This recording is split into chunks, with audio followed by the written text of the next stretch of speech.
So, welcome, and I'm very pleased to see everybody here, and I think the other people still come, but that's fine. And I'd now like Patricia Whitelock, Professor Patricia Whitelock from the Observatory, to sort of open the thing. Thank you very much indeed, Patricia. Thanks, Kate. Good morning, astronomers. I should start by saying that the director of the observatory, Patricia Whitelock, is in Grahamstown and sends his apologies. He would have very much liked to be here to welcome you, so you get to be welcomed by a former director of the observatory, but you're very welcome in any case. The observatory here started life, as I think many of you know, as the Royal Observatory Cape of Good Hope in 1820. And as we start to think about how we're going to celebrate our 200th anniversary in 2020, we've done a lot of soul searching, thinking back about where we came from and thinking about where we're going in the future and our general relationship with society. Now, the observatory was set up by the British Admiralty with two purposes primarily in mind. One is to determine the positions of the stars in the southern hemisphere, and the other is to provide a time service. Now, both of those are still extremely important, but they have nothing whatsoever to do with what ground-based modern observatories do. So the observatory has had to reinvent itself, rethink its position, rethink its research and its activities over the last almost 200 years. What we do now is much more related, of course, to astrophysics. How did the universe start? How are stars, planets, galaxies formed? How do they evolve? How many other planets are there? Is there life on other planets? And if so, what's it like? Those are the kinds of problems that professional astronomers are beginning to thinking about and beginning to think about. But when the observatory was set up, the relationship between amateur and professional astronomers was not as kind of definite as it is now. I mean, it was much more flexible. There were many people who started life as amateur astronomers who became professionals later on in their career. And at the History Symposium, we heard in particular about David Gill, who is probably the most famous astronomer associated with this observatory, who started life as a watchmaker. And when he became a professional astronomer, as Maciej Salkinski told us yesterday, he received a very severe salary cut.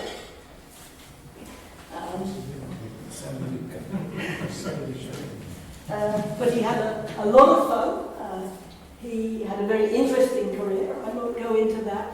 But while working here at the Cape, he pioneered astronomical photography and thereby revolutionized the way astronomy was done. So a profound impact on the subject. Now today, in Europe and the United States, many professional astronomers started their life as amateurs. They started their interest through contact with amateurs, but actually were amateur astronomers in one way or another. And the same thing applies here in Africa, but not to the same extent. And I think that's something we all really need to think about more. How can we find better ways of reaching out to the poorer communities? Because I don't think you should have any doubt that young people in disadvantaged communities also dream about the stars. They may have other priorities, but just the same way as we dream about what is out there and what can be done, they also dream. And we need to find ways of involving them both as amateurs and as professionals. We need to get them more in touch with science generally. And that is a joint challenge to both professional and amateur astronomers alike. Now, I don't need to tell this group of people how important the role of amateur astronomers is and how fortunate we are as professionals to have had a very good relationship with amateur astronomers over the years, and how you play such a crucial role in helping interface with the public. Professional astronomers are relatively small in number, But our work becomes more and more expensive. The people who foot the bill are the taxpayers, and we need as much understanding, sympathy and support as possible in raising that funding and keeping the taxpayers supporting astronomers.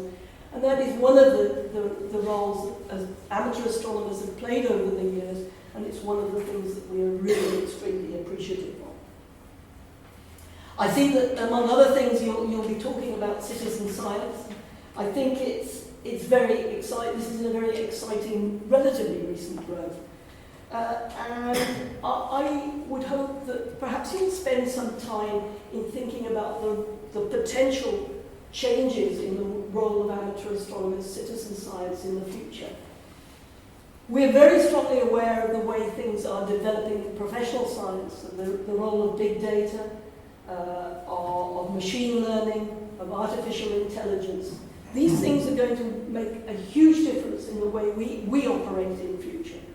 But not just the way professional astronomers, the way many industries and activities in human life operate.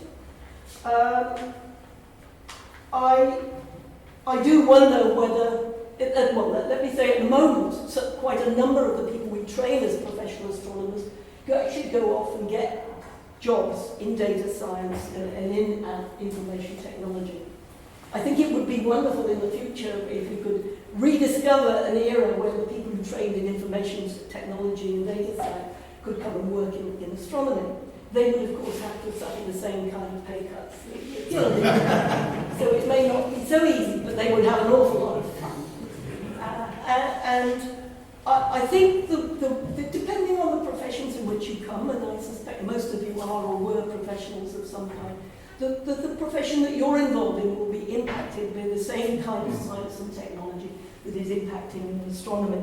And it's worth thinking about how those things are going to interact for the future. So, welcome. I am delighted that you're here at the South African Astronomical Observatory. I'm grateful to Case and others for organising this meeting, and I hope you have a very interesting time. And it's now my pleasant duty to introduce your first speaker. Dr. Rob Adam is director of the SKA project, which makes him the leader of the largest science project in Africa and one of the most exciting astronomical projects in the world. Now, this is something that's very close to my heart. I was the only South African represented at the signing of the first SKA agreement in Manchester in 2000. And I followed the development of the SKA with great interest since. But let me start by telling you something about Rob. I'm not going to give you a full biography, full CV. He can and he must correct me if I say anything's wrong, but he's had a very interesting history, very closely connected with astronomy. He's a theoretical nuclear physicist by training, and he was educated at UCT, UNISA, and Pretoria Central Prison. Distinctly unusual education.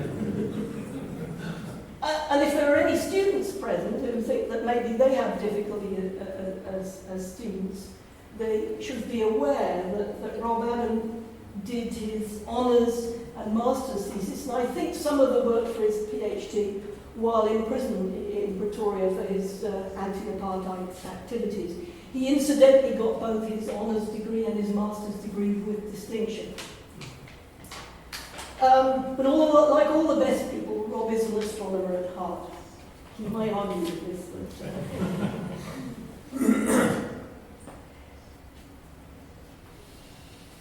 And people know now about his connection with SKA, but he is also one of the absolutely key people at the support of SALT.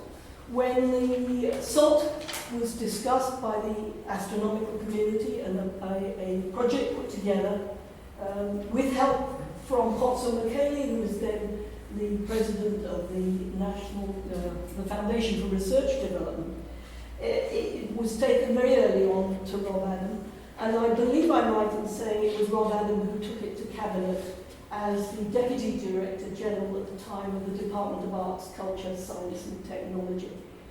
And if it hadn't been for Rob and Kotso, we would not have a Southern African Large Telescope. I think you can be absolutely certain. The astronomers would not have managed that by themselves without that kind of political support. Now, in late 2000, after SALT was approved, with pushing from Kotso Makere, I organised a meeting to talk about the strategy in astronomy and to talk about the future of astronomy and what we were going to do next. Rob, who by that time was Director General, still of the Department of Arts, Culture, Science and Technology, was the first speaker at that meeting. It was extremely influential in many ways, including in the reinvigoration of physics that followed after that meeting. Unfortunately, I don't think he stayed to hear Justin Jonas talk about the SKA, but a great deal of support was gained for the SKA idea at that meeting, and when Justin and Kotso visited Marbanan just a few weeks later, he bought into the idea completely, wholly, and supported it enthusiastically, and again has been responsible for driving the SKA activities within South Africa in a very major way. So, one way or another, he has been responsible for all the post-apartheid developments, important big developments in astronomy, and I'm delighted to welcome him as the first speaker this morning, Dr. Rob.